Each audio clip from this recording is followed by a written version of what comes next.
Chapter 20, the goal of Vedanta study. It is concluded that Lord Krishna or Vishnu is not of this material world. He belongs to the spiritual world. One who considered him to be a demigod of the material world is a great offender and blasphemer. Lord Vishnu is not subject to p- perception by material senses, nor can he be realized by mental speculation. Unlike in the material world, where there is always a difference between the body and the soul, there is no difference between the body and soul of the Supreme Lord Vishnu. Material things are enjoyed by the living entities because the living entities are superior in quality, whereas material nature is inferior. Thus, the superior nature, the living entities can enjoy the inferior nature matter because Lord Vishnu is in no way touched by matter. He has no tendency to enjoy material nature the way the living entities do. The living entities cannot attain a knowledge of Vishnu by enjoying their habits of mental speculation. The infinitesimal living entities are not the enjoyers of Vishnu, but they are enjoyed by Vishnu. Uh, Vishnuili, the greatest offender, thinks that Vishnu is enjoyed. And the greatest blasphemy is to consider Vishnu and the living entities on the same level.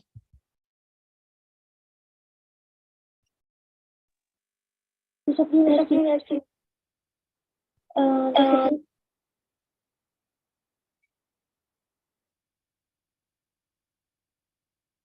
the Supreme Absolute Truth, the personality of Godhead is compared to a blaspheming fire, to a blazing fire, and the innumerable living entities are compared to the sparks emanating from that fire. Although both the Supreme Lord and the living entities are qualitatively fire, there is yet a distinction. Vishnu, the Supreme, is infinite, whereas the living entities, which are but sparks, are infinitesimal. Infinitesimal living entities are emanations from the original infinite spirit. In their constitutional position as infinitesimal spirits, there is no trace of matter. The living entities are not as great as Narayan Vishnu, who is beyond this material creation. Even Shankaracharya accepts Narayan to be beyond the material creation. Since neither Vishnu nor the living entity are of the material creation, someone may inquire why were the small particles of spirit created at all? The answer is that the absolute truth is complete in its perfection when he is both infinite and infinitesimal.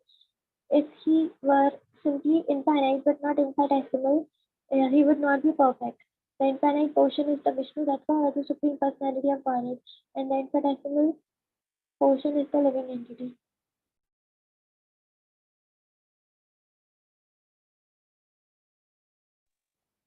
Due to the infinite desires of the Supreme Personality of Godhead, the spiritual world exists, and due to the infinitesimal desire of the living entities, the material world exists. When the infinitesimal living entities are engaged in trying to fulfill their infinitesimal desire for material enjoyment, they are called jiva sakti. But when they are dovetiled with the infinite, they are called liberated souls. There is no need to ask therefore why God created the infinitesimal portion.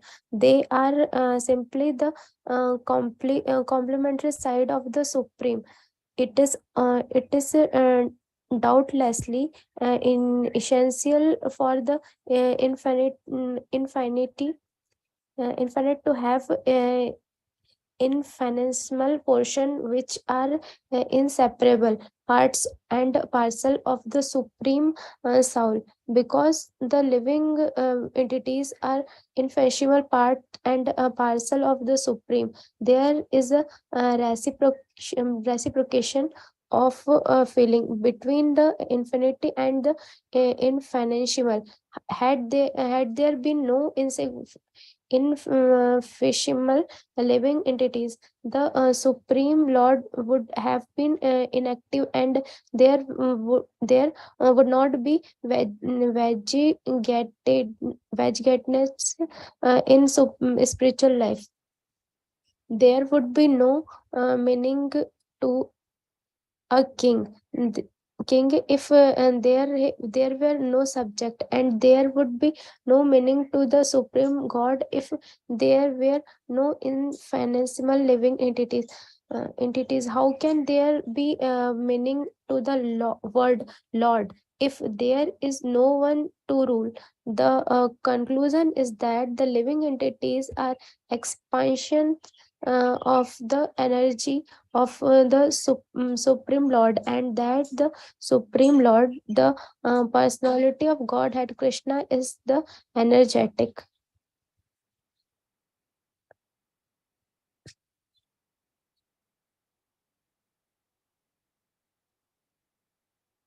In all Vedic literatures, including the Bhagavad Gita and Vishnu Puran, much evidence is given to distinguish between the energy and the energetic.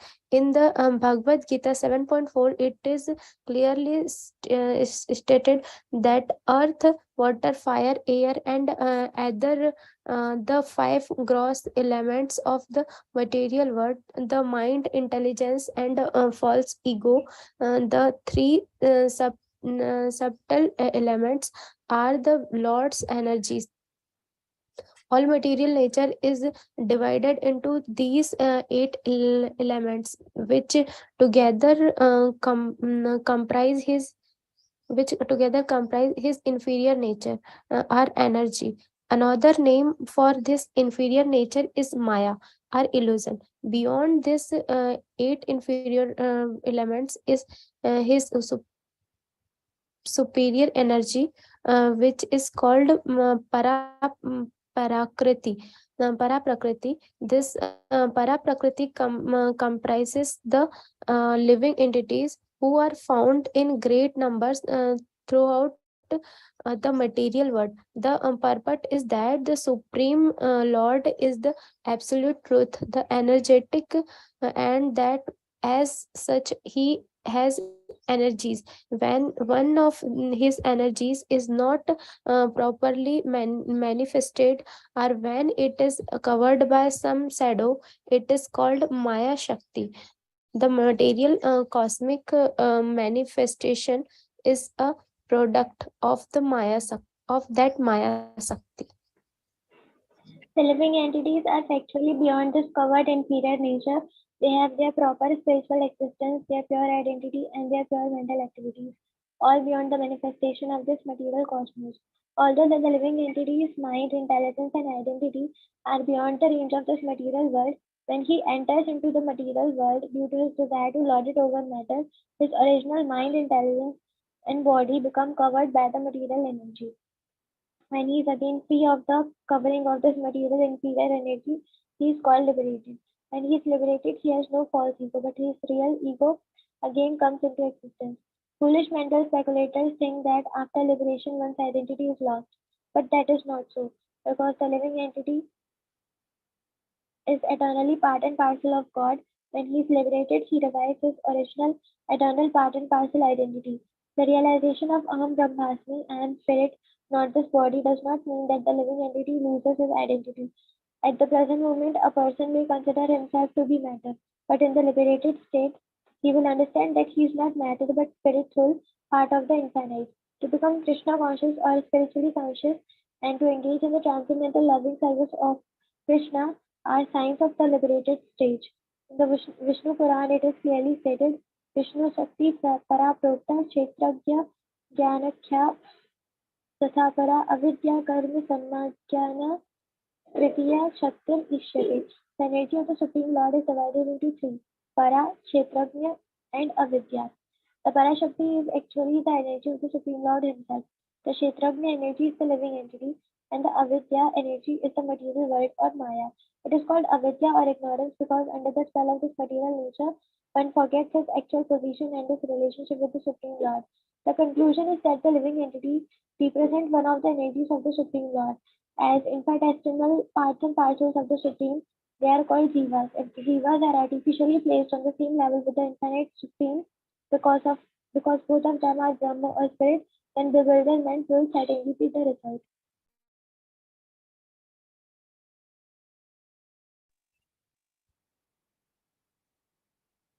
Generally, Mayavadi philosophers are perplexed before a learned Vaishnava because the Mayavadis cannot explain the cause of bondage of the living entities. They simply say it is due to ignorance, but they cannot explain how the living entities can be covered by ignorance if they are supreme. The actual reason is that the living entities, although qualitative one with the supreme, are infinitesimal, not infinite. Had they been infinite, there would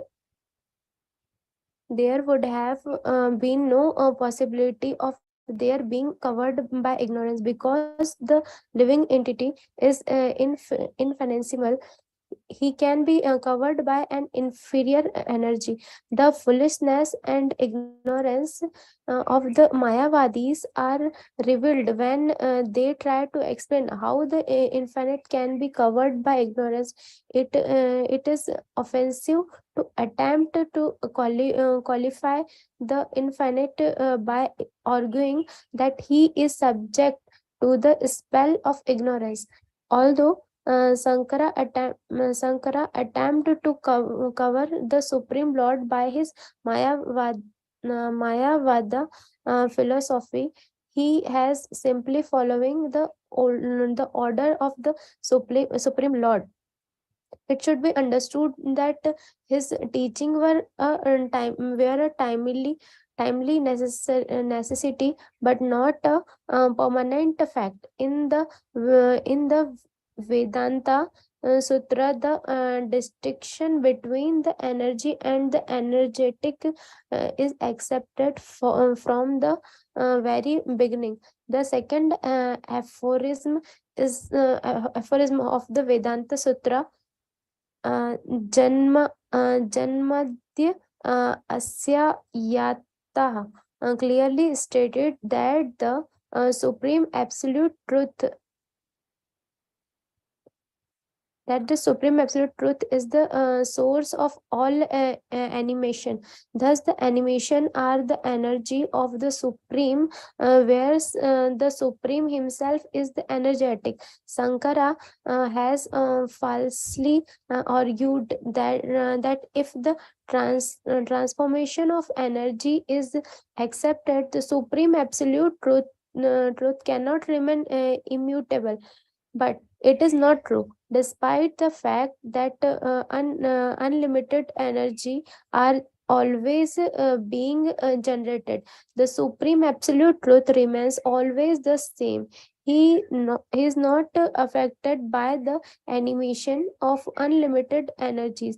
Sankaracharya has therefore incorrectly established his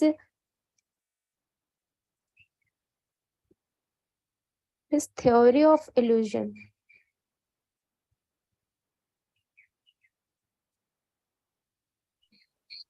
Ramanuja has discussed this point very nicely. One may argue since there was only one absolute truth before the creation of his material world, how is it possible that the living entities emanate from him? If he were alone, how could he have product, produced or generated the infinitesimal living entities?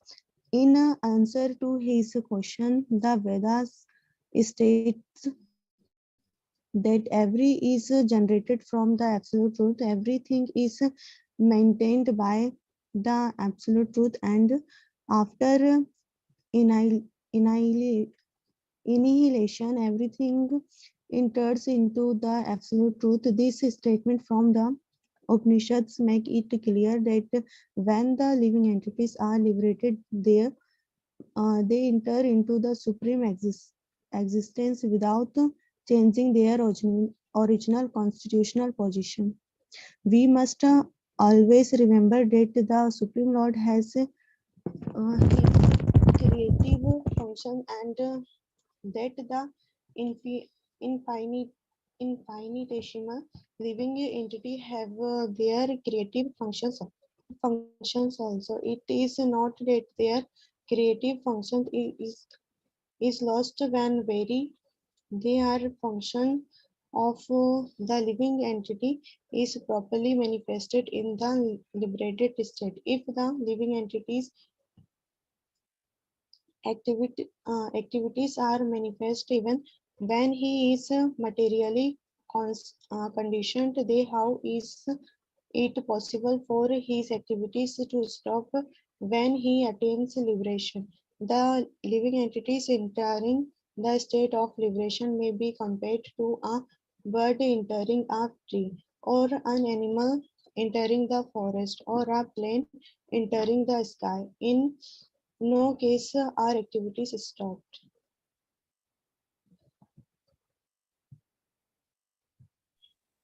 When explaining the second aphorism of the Vedanta Sutra, Shankara has most unceremoniously tried to explain that Brahma, or the absolute truth, is impersonal. He has also cunningly tried to switch the doctrine of byproducts in the doctrine of change. For the supreme absolute truth, there is no change. It is simply that byproducts result from his inconceivable powers of action. In other words, a relative truth, a byproduct is produced out of the supreme truth. For example, when a chair is produced out of crude wood, it is said that the byproduct is produced. The supreme absolute truth, Brahma, is immutable, and when we find a byproduct of the living entity or this cosmic manifestation, it is a transformation of the supreme energy or a byproduct of the supreme. It is like milk being transformed into yogurt. In this way, we study the living entities in the cosmic manifestation. It will appear that they are not different from the absolute truth, but from the Vedic literature, we understand that absolute truth is varieties of energy, and the living entities and the cosmic manifestation but a manifestation of uh, are but a demonstration of his energies. The energies are not separate from the energetic. Therefore, the living entity and the cosmic manifestation are inseparable truths, part of the supreme absolute truth. Such a conclusion regarding the absolute truth and the relative truth should be acceptable to any sane man. The supreme absolute truth has his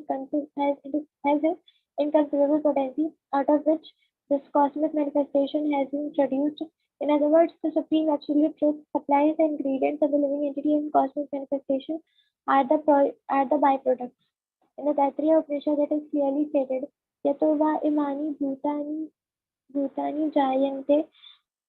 The absolute truth is the original reservoir of all ingredients, and this material world and its living entities are produced from those ingredients. तो ये जितनी भी चीजें बताई जा रही है, तो ये क्या एस्टेब्लिश करने के लिए बता रहे हैं कि जो शंकराचार्य की जो फिलोसफी है वो बताते हैं कि जो माया है या ये जो मटीरियल वर्ल्ड है ये फॉल्स है या ये एग्जिस्ट नहीं करता, लेकिन ऐसा नहीं है। भगवान कोई भी चीज बनाते हैं तो वो फॉल्स नहीं हो सकती है। हाँ, ये मटीरियल वर्ल्ड टेम्पररी है, लेकिन ये फॉल्स नहीं है। वो लोग बोलते हैं कि ब्रह्म सत्य जगत मिथ्या, तो ये जगत मिथ्या नहीं है, ये सत्य है, बट ये टेम्पररी है। तो जितने भी लिविंग एंटिटीज है और जितने भी ये जो माया है, माया शक्ति जो है वो भगवान की शक्ति है। तो यही इतने सारे पैराग्राफ में बताया जा रहा है।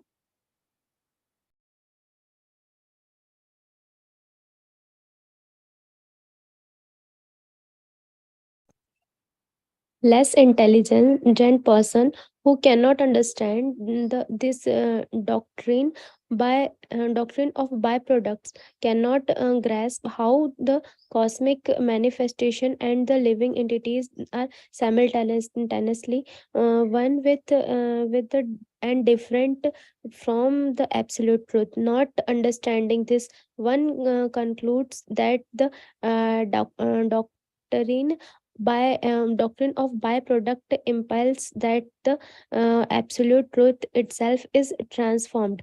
Unnecessarily fearing this, one then concludes that his cosmic manifestation and the living entity are false. Shankaracharya gives the example of a rope being mistaken for a snake, and sometimes the example of mistaking an oyster shell for gold is seated. But surely such arguments are ways of cheating. As mentioned in the Mandukya Upanishad, the examples of mistaking a rope for a snake and an oyster shell for gold have their proper application and can be understood as follows.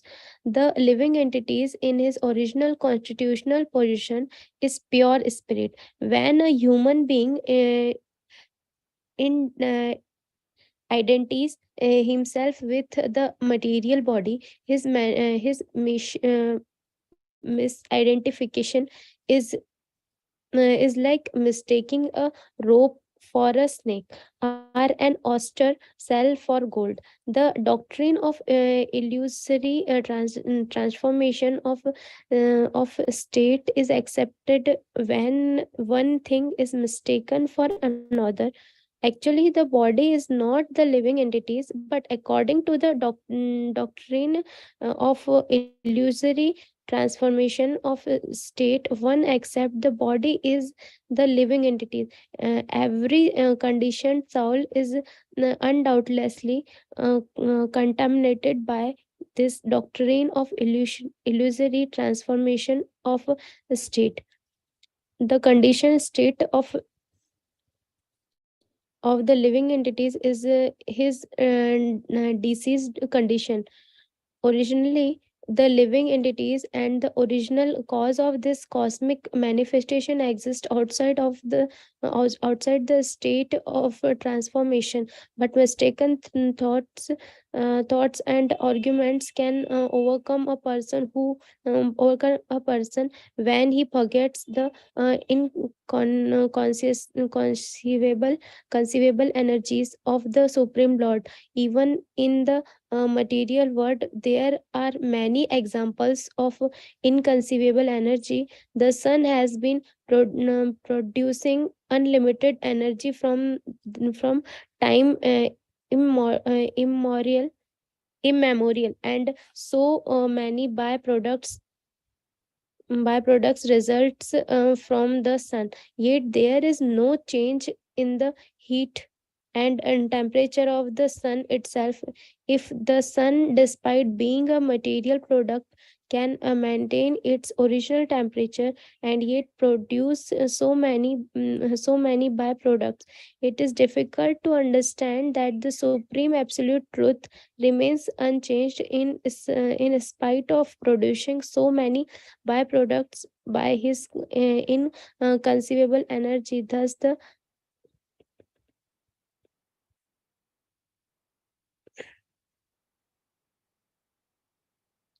Thus there is no question of transformation as far as the supreme absolute truth is concerned.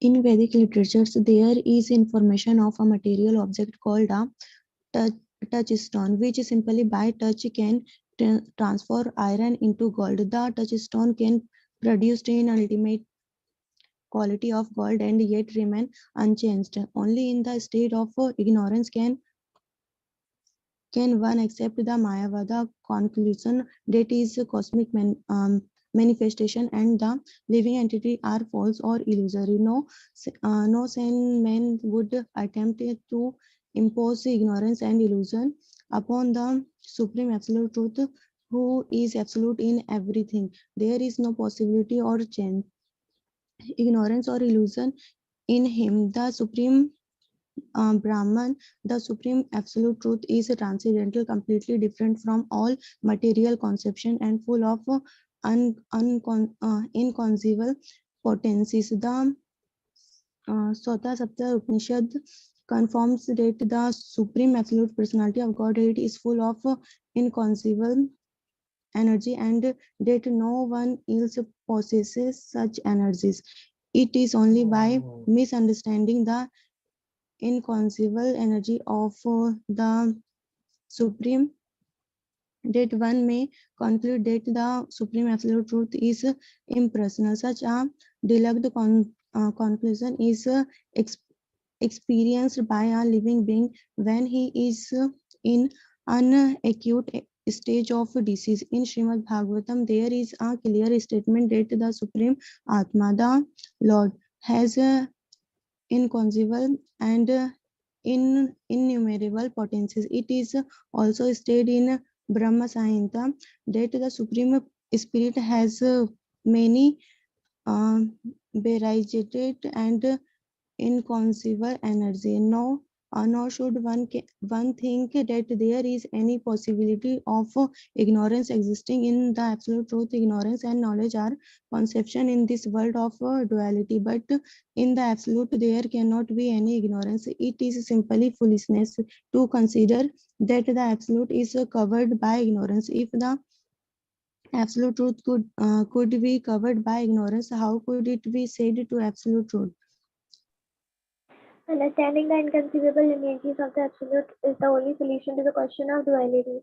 There is because duality arises. This is because duality arises from the inconceivable energies of the Absolute. By his inconceivable energy, the Supreme Absolute Truth can remain unchanged and yet produce this cosmic manifestation with all its living entities, just as a touchstone can produce unlimited quantities of gold and yet remain unchanged. Because the Absolute Truth has inconceivable energies, the material quantity of ignorance cannot pertain to him. The true variegatedness which exists in the absolute truth as a byproduct of his inconceivable energies. Indeed, it can be safely concluded that this cosmic manifestation is but a byproduct of his inconceivable energies. Once we accept the inconceivable energies of the Supreme Lord, we find that there is no duality at all. The expansion of the energies of the Supreme Lord is as true as the Supreme Lord himself. But despite all the variegated manifestations of the Supreme Lord's energies, there is no question of transformation for the Supreme Lord himself. Once again, the example of touchstone can be cited. In spite of producing unlimited quantities of gold, the touchstone remains the same. We therefore hear some sages say that the Supreme is the ingredient cause of this cosmic manifestation. Also, the example of rope and the snake is not irregular. When we accept the rope to be a snake, it is it to be understood that we have experienced a snake previously. Otherwise, how can the rope be mistaken for a snake? Thus, the conception of a snake is not untrue or unreal in itself.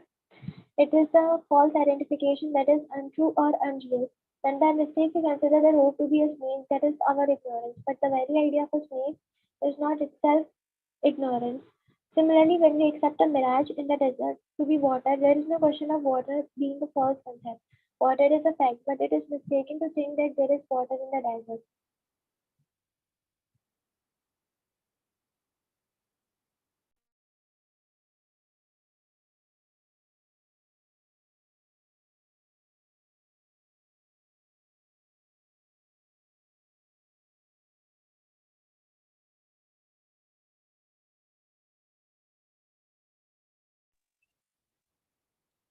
Thus, this cosmic manifestation is not false, as Sankaracharya maintains. Actually, there is nothing false here. It is because of ignorance that the Mayavadis say this world is false.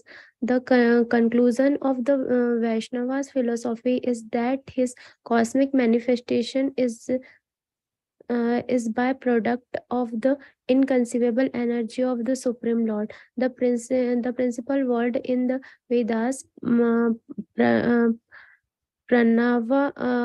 Pranava or Omkara. is the sound representation of the Supreme Lord.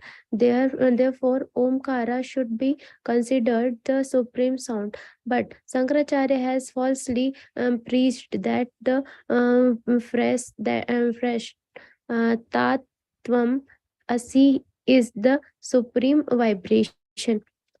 Omkara is the reservoir of all the energies of the Supreme Lord. Sankara is wrong in maintaining that Tatvam Asi is the supreme vibration of the Vedas. For Tatvam Asi is only a secondary vibration. Tatvam Asi suggests only a partial representation of the Vedas in several verses of the Bhagavad Gita 8.13, 9.17, 17.24. The Lord has given importance to Omkara. Similarly, Omkara is given importance in the Atharva Veda and the Mandukya Upanishad. In this Bhagavad Sandarbh, Srila Jiva Goswami has given great importance to Omkara.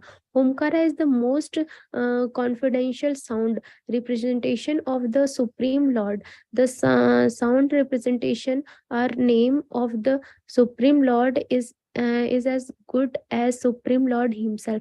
By vibrating such sounds as Omkara or Hare Krishna, Krishna Krishna, Hare Hare, Hare Rama, Rama Rama, Hare Hare, one can be delivered from the contamination of these material world, because such vibration of transcendental sound can deliver a conditioned soul. They are known as taraka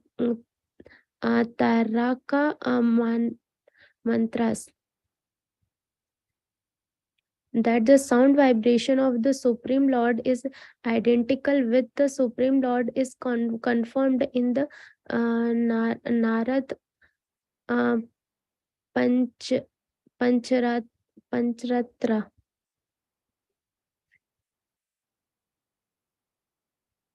When the transcendental sound is vibrated by a conditioned soul, the Supreme Lord is present on his tongue. In the Mandukya Upanishad, it is said that when Omkara is chanted, one attains perfect spiritual vision.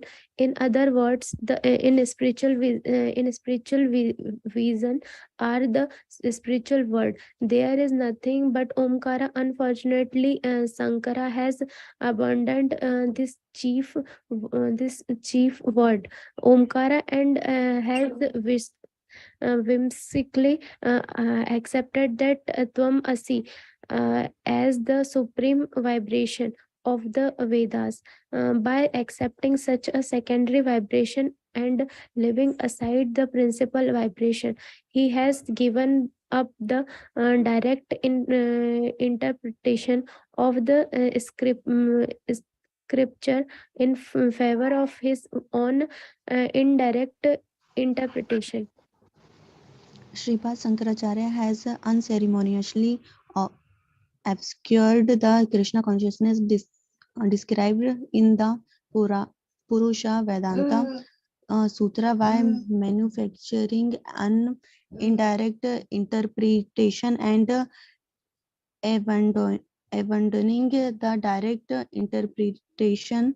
Unless we take all the statements of the Vedanta Sutra as self-evident, there is no point in studying the Vedanta Sutra, interpreting the aphorism of the Vedanta Sutra according to one's own whim is the greatest disservice to the self-evident Vedas. As far as the Omkara is concerned, is considered to be the sound incarnation of the Supreme Personality of Godhead. As such, Omkara is eternal, ultimate, trans, uh, transcendental, supreme, and in, indistinguishable. he Omkara is the beginning, middle, and end. And he is beginningless as well. When one understands Omkara as such, he become immortal. One should those know Omkara as a representation of the supreme situated in everyone's heart. One who understands Omkara and Vishnu as being one and the same and all pervading, never laments in the material world, nor does he remain a Sudra. Although Omkara has no material form, he is unlimitedly expanded and has unlimited form. By understanding Omkara, one can become free from the duality of this material world and attain absolute knowledge. Therefore, Omkara is the most auspicious representation of the Supreme Lord. Such is the description given in the Mandukya Upanishad. One should not foolishly interpret an Upanishadic description and say that it is because the Supreme Personality of Godhead cannot appear himself in this material world in his own form, then he sends his sound representation Omkara instead. Due to this false interpretation, Omkara has come to be considered um, something material, and consequently, Omkara is misunderstood and eulogized as being simply an exhibition or symbol of the Lord. Actually, Omkara is as good as any other incarnation of the Supreme Lord. The Lord has innumerable incarnations, and Omkara is one of them, in the form of transcendental syllables. As Krishna states in Bhagavad Gita, among vibrations, I am syllable Om. This means that Omkara is not different from Krishna. Impersonalists, however, give importance to Omkara than to the Supreme Personality of Godhead. But the fact is that any representational incarnation of the Supreme Lord is not different from him. Such an incarnation or representation is as good as spiritually as the Supreme Lord. Omkara is therefore the ultimate representation of all the Vedas. Indeed, the Vedic mantras or hymns have transcendental value because they are prescribed by the syllable Om. Vaishnavas interpret Omkara, a combination of the letters U and Ma, as follows. The letter A indicates Krishna, the Supreme Personality of Godhead.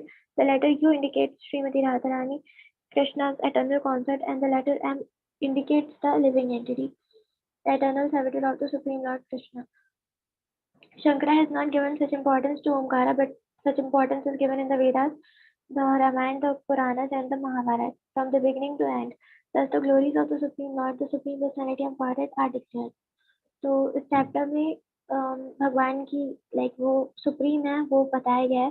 तो पिछले chapter में हमने देखा था कि कैसे जो भी मायावादी थे वो भगवान से पूछ रहे थे कि आप वेदांत सूत्र की स्टडी क्यों नहीं करते हैं। तो भगवान बताते हैं कि वेदांत सूत्र का असली गोल क्या है। तो इसमें टच स्टोन का एग्जाम्पल दिया जाता है। जैसे पारस पत्थर है तो वो क्या करता है, किसी भी लोहे की चीज को छू करके उसको सोना में कन्वर्ट कर देता है, बट पारस पत्थर खुद सेम टू सेम रहता है। लेकिन जो मायावादी होते हैं वो क्या सोचते हैं कि जो सुप्रीम थे वो एक रोशनी थी, उन रोशनी में से बहुत सारे लिविंग एंटिटीज निकले और वो गायब हो गए और वो निराकार हो गए। तो ये उनका इंटरप्रिटेशन है, बट ऐसा नहीं है। और इसमें एक और एग्जाम्पल दिया जाता है, जैसे कि हम कभी कभी रस्सी को सांप समझ लेते हैं, तो ऐसा नहीं है कि सांप जो है हमने समझा है तो हमने उसको कहीं ना कहीं उसको एक्सपीरियंस किया है सांप को, तो सांप जो है वो फॉल्स नहीं है। और यहाँ पे बताया गया है कि जो भगवान है हम क्या है उनके पार्ट एंड पार्सल हैं, और भगवान क्या सुप्रीम है। तो वो सुप्रीम है इसलिए वो इनफाइनाइट है, इसलिए वो मटेरियल नेचर को प्रोड्यूस तो करते हैं लेकिन कभी भी खुद मटेरियल नेचर के कांटेक्ट में नहीं आते हैं, ना ही उसके अंडर आते हैं। लेकिन लिविंग एंटिटीज क्या है, उनके छोटे से अंश है, तो क्या होता है वो जल्दी उनके कांटेक्ट में आकर के अपनी रिलेशनशिप को भगवान से भूल जाता है। जिस तरह से हम देखते हैं जो अग्नि है और अग्नि में जो चिंगारी है, तो चिंगारी भी गर्म होती है, अग्नि भी गर्म होती है, लेकिन अगर चिंगारी बाहर आ जाए अग्नि में से, लाइक उसके कांटेक्ट से दूर हो जाए, तो क्या हो जाता है, सिंपली राख हो जाती है। तो इसी तरह जब लिविंग एंटिटी इग्नोरेंस आ जाती है इस माया के चक्कर में, लाइक मटेरियल नेचर में जो 3 गुणास हैं उनके अंडर आ जाती है, तो वो अपने रिलेशनशिप को भूल जाती है। उसके बाद में ओमकार का रिप्रेजेंटेशन, ओमकार के बारे में बताया गया। तो ओम जो शब्द है भगवान कहते हैं कि वो उनका इनकारनेशन है, साउंड इनकारनेशन है। भगवान कहते हैं कि जितने भी साउंड इनकारनेशन है उसमें मैं ओम हूँ। तो ओम क्या है, सारी जितना भी साउंड है ना वो सब ओम से आता है। तो ओम किससे बना हुआ है, आ उ और म से। आ का मतलब क्या है, कृष्णा। उ का मतलब है राधा रानी, एंड म का मतलब है जो जीवात्मा है। तो ये इसका रियल इंटरप्रिटेशन है जो कि सभी पुराणों में लिखा गया है। लेकिन जो मायावादी होते हैं वो क्या करते हैं, ओम को ज्यादा इम्पोर्टेंस देते हैं, भगवान को कम देते हैं, जबकि जो ओमकार है वो भगवान का ही एक इनकारनेशन है। ऐसा नहीं कि ओमकार भगवान है, लाइक वो हम कह सकते हैं कि उनका वो साउंड इनकारनेशन है। तो ओमकार का भी स्रोत कौन है, भगवान श्री कृष्ण है। लेकिन मायावादी क्या करते हैं, सिर्फ ओमकार को ही इतना ज्यादा इम्पोर्टेंस देते हैं और उसको एक मटेरियल रिप्रेजेंटेशन के जैसे मानते हैं। तो Omkar is as good as any other incarnation of the supreme lord. इसका एक लेक्चर है मुरलीला प्रभु जी का, जिसमें उन्होंने ये चीज बहुत अच्छे से एक्सप्लेन किया है। तो I share that lecture in the group. ठीक है, तो हम एंड करते हैं यहाँ पे। वाञ्छाकल्पतरुभ्यश्च कृपासिन्धुभ्यः एव च पतितानां पावनेभ्यो वैष्णवेभ्यो नमो नमः। हरे कृष्ण कृष्ण कृष्ण हरे हरे, हरे Ram Ram Ram Hare Hare. Thank you so much माता जी फॉर जॉइनिंग। हरे कृष्ण।